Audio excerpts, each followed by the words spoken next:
ته نه یو ورځ مخکې تاسو دې علاقې کې تاندا دې کې مشومان جوړ شو 40 یا 50 شخصونه دې شهید شوي دي الله دې وته چې خیر نصیب کړي ما په څه په خبره باندې شاري چې دې مدرسې بچي هغه بچي هغه مور پلار بچي نو غزما هم بچي مدرسې کې هر هغه طالب چې هغه مدرسې کې سبق کوي غزما بچي دې هغه دې زړه څخه پکېږي هغه سره په خپل بچي باندې خپکېږي او چې کوم سره په دې نه خپکېږي بیا دې کې زمين نشته دې کې بیا ځل نشته دې کې بیا غیرت نشته دې کې بیا جرأت نشته دا به مسلمان نشي کېدلی دا ماشومان شهید شو زه کله کله هم څه خبره وکړم دا ماشومان چې کله مو کور نه روان شوي مور ته ویلي مور یې نن زه چکپ ته روان یم مور ته لاس کې پیسې ورکړي دي مور ته سترګو کې رنجه لګولي دي مور ته سر باندې تېل لګولي مور ته سپینې کپړې اچولي نن زما بچی چکپ ته روان دی دا مدرسې ته راشي استاد په نګراني کې ډېم ته روان شي بیا چې کله منځ ته ورسي هلته ډوبېږي بیا یو الفاظ دې لفظ خولې نه وځي لا اله الا الله محمد رسول الله چا په خولې باندې الله اکبر چا په خولې باندې ان لله وانا الیه راجعون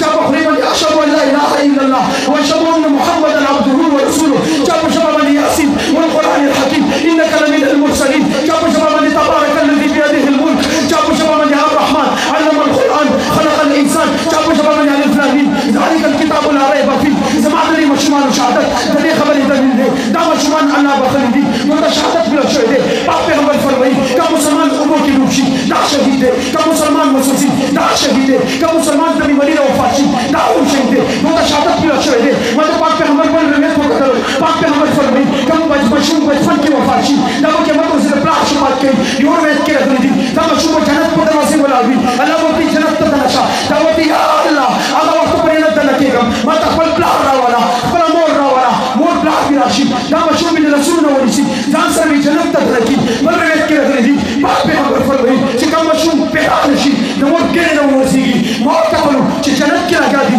خپل مور پلاش خپل رسول نه ورسیږي جنت ته راځي دا بچي دا به انشاء الله د قیامت ورځې د مور پلاش شفاعت کوي دا ساتي ذکر شفاعت کوي زما استاد شفاعت کوي د امت مسلمان شفاعت کوي ټول مسلمانانو شفاعت کوي دا مده پر ډیره ذخیره ده خو اے میډیا والا تاسو ته ویل غواړم اے میډیا والا اے منافقه میډیا تاسو ته ویل غواړم کم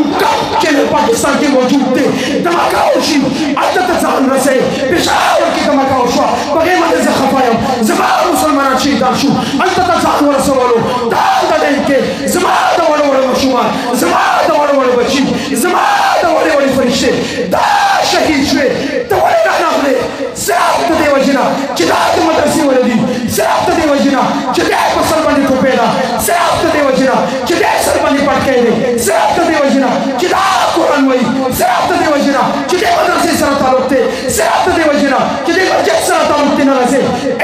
منافقه میډیا کم کوریج دمکې ته ورکوي کم کوریج بدلې ته ورکوي کم کوریج فنکارانو ته ورکوي کم کوریج انډیا رنګو ته ورکوي کم کوریج د انډیا اکټرانو ته ورکوي انډیا د مبیبا رشید غا اعلان چلیږي غا خبر چلیږي انډیا فنکار مردار شي غا پیغام چلیږي زما د 50 ماشومان شهیدان شو ولې دا د جهاد بچي نه وو آیا دا یتیمان وو د مور پلار نه وو د څوک تپوس ونه نه وو غیر زما مسلمان ګوره نن پورا دنیا کفر زما خلاف دی هېڅ پروا نشته پاک پیغمبر مخالفتي کړی بیا اسلام دفاع الله پاک کړي نه دنیا کفر زما اسلام مخالفت کوي مدرسې او مسجد مخالفت کوي زه ورسره جنګېږم